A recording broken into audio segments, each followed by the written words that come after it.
सुनो और याद रखना इस बात को, गौर करे क्या, मेरी तरफ देखे मेरे भाई। एक मकरान शाह बादशाह गुजरा है ईरान का, कुछ नरम दिल था। वो ना सैर करने निकला, दरमियान में पुल आता था, एक दरिया था, उसका पुल था, और पुल के उस पार जंगल था, सब्जा था, सैरगाहें बनी हुई थी। बादशाह वहां 2-4 दिन रहने का इरादा किया। जब बादशाह वहां पहुंचता है ना मकरान शाह, तो उसने देखा कि वहां 2-3 दिन क़याम करना है, झील है, सैरगाह है, वहां उसने रुकने का प्रोग्राम बना लिया। बादशाह तो अलहदा उसके लिए रिहाइश थी, सिपाही अलहदा रहते थे। यहां तो लोग कहते हैं ना, वो पुलिस को डांटते हैं, पुलिस को पूछते हैं, ओ भाई पुलिस तो तुम्हारे मतहत होती है, पुलिस तो समझ गई है कि तुम किस तरह उनसे काम लेते हो, उनको तो तुम अपने तहत रखते हो। पुलिस वाले अलहदा रहते थे, उसके साथ जो सिपाही गए हुए थे, गनमैन गए हुए थे। मकरान शाह सैर सपाटे पे रहता था। एक बूढ़ी औरत थी, उसकी एक गाय थी, वो जंगल के अंदर बूढ़ी रहती थी, गाय उसकी वहां चरती रहती थी। शाम को वो गाय घर लौटती, बूढ़ी दूध पी के सो जाती। सिपाही उस बूढ़ी के पास आए, कहने लगे तेरी गाय बड़ी सेहतमंद है, हमारे हाथ बेच दे। बूढ़ी ने कहा मेरे बुढ़ापे का सहारा है, उसका दूध पी के मैं जिंदा हूं, बेचूंगी नहीं। वही वाला काम जो हमारे मुल्क में होता है कि कीमत के साथ जमीन देनी है कि मुफ्त देनी है। जब बड़े आदमी को पसंद आ जाती है तो कहते हैं मोल देनी है कि मुफ्त देनी है, तो देनी पड़ती है, गरीब है, क्या करें, मजबूर है, मजलूम है। कहा बूढ़ी औरत से सिपाहियों ने बेच दे, कहा नहीं, कहने लगे नहीं बेचेगी तो हम ले लेंगे। उस औरत की गाय जबरदस्ती सिपाही ज़िबा करके खा गए। बूढ़ी ने बादशाह तक पहुंचना चाहा, लेकिन उसको पहुंचने न दिया गया, मना कर दिया गया, उसकी रसाई ना हो सकी, गरीब औरत थी। जिस दिन मकरान शाह वापस आ रहे थे ना, सैर करके पुल से गुजर रहे थे, तो किसी ने बूढ़ी से कहा कि बादशाह गुजरेगा। वो छुप के पुल पे बैठ गई, और मकरान शाह जब पुल से गुजरने लगे तो बूढ़ी आगे आई और उसके घोड़े की लगाम पकड़ी। ऐसा जुमला कहा कि मकरान शाह चकरा के जमीन पे गिरा, और बूढ़ी कहने लगी मकरान शाह तेरे सिपाही मेरी गाय ज़िबा करके खा गए हैं, तू बता उसका हिसाब इस पुल पे खड़े होके देना कि पुल सिरात पे देना है। बता यहां खड़े होके देगा कि वहां खड़े होके देगा, बोल। अरबाब इक़्तिदार हुकूमत के वानों में बैठने वालों, बताओ ज़ैनब का हिसाब कसूर के चौक में खड़े होके दोगे कि मैदान महशर के चौक में खड़े होके दोगे?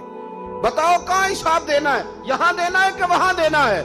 हिसाब तो बहरहाल तुम्हें देना है। इस कौम को उसका हिसाब तो, ज़ैनब का हिसाब तो देना है, देना पड़ेगा, दिया जाएगा, पूछा जाएगा।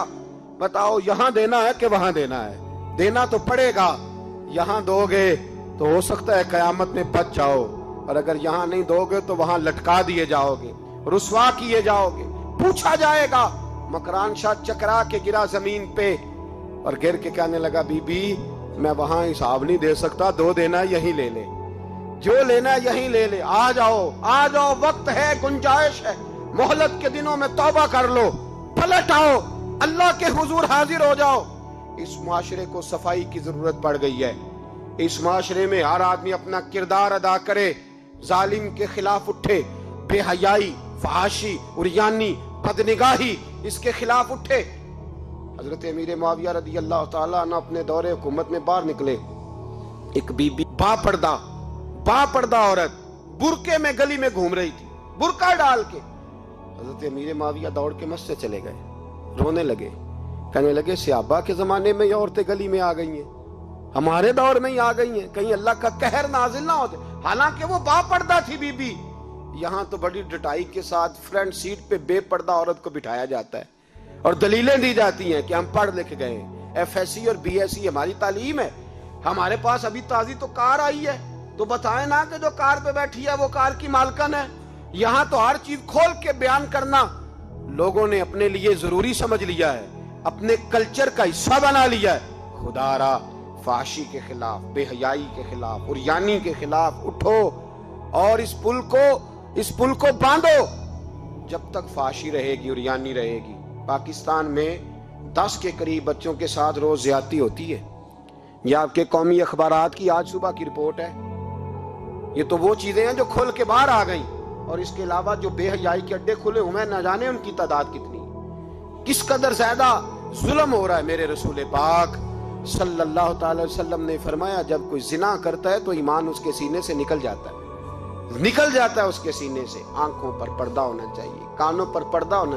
اور اگر زینب کے قتل کے بعد بھی کسی کے موبائل میں گندی تصویر ہے اور اس کے قتل کے بعد بھی بے حیائی کے گانے اس کے موبائل میں ہیں, تو پھر وہ رسم کے آنسو نہ بہائے.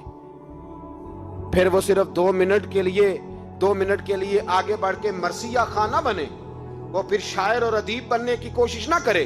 وہ پھر اپنے حصے کا جملہ لگا کر اپنے آپ کو فیس بک پہ ایکٹیو رکھنے کا تماشا نہ کرے.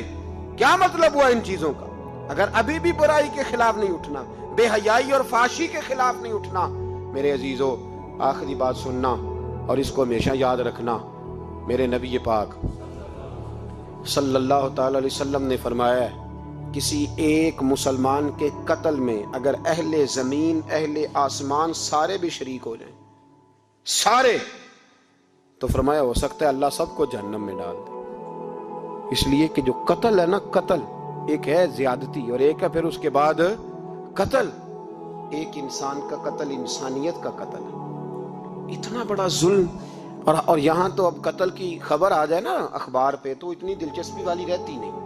اتنے لوگ قتل ہو گئے, کوئی عرض نہیں. یہ تو ہمارے ہاں تو کسی سیاستدان کی شادی کی خبر آئے گی تو وہ دلچسپی والی ہوگی, اس پر تبصرے ہوں گے, کمنٹس ہوں گے. ایک بندہ مر گیا, ٹھیک ہے, غریب آدمی تھا, قتل ہو گیا, جان چھوٹی, معاذ اللہ, اس پہ کون توجہ کرتا ہے؟ یہاں تو ان کے میلے چھیلے تماشوں پر لوگ تبصرے کرتے ہیں. یہ جو کوئی نئی ایکٹنگ کر کے دکھاتے ہیں اس پر ہماری توجہ جاتی ہے. اتنی عورتوں نے خودکشی کر لی اس لیے کہ شام کو کھانا نہیں تھا, بچوں سمیت دریا میں کود گئی. یہ ہوتا رہتا ہے, اس کی خیر ہے. معاذ اللہ, یہ تو سارے زمانے میں.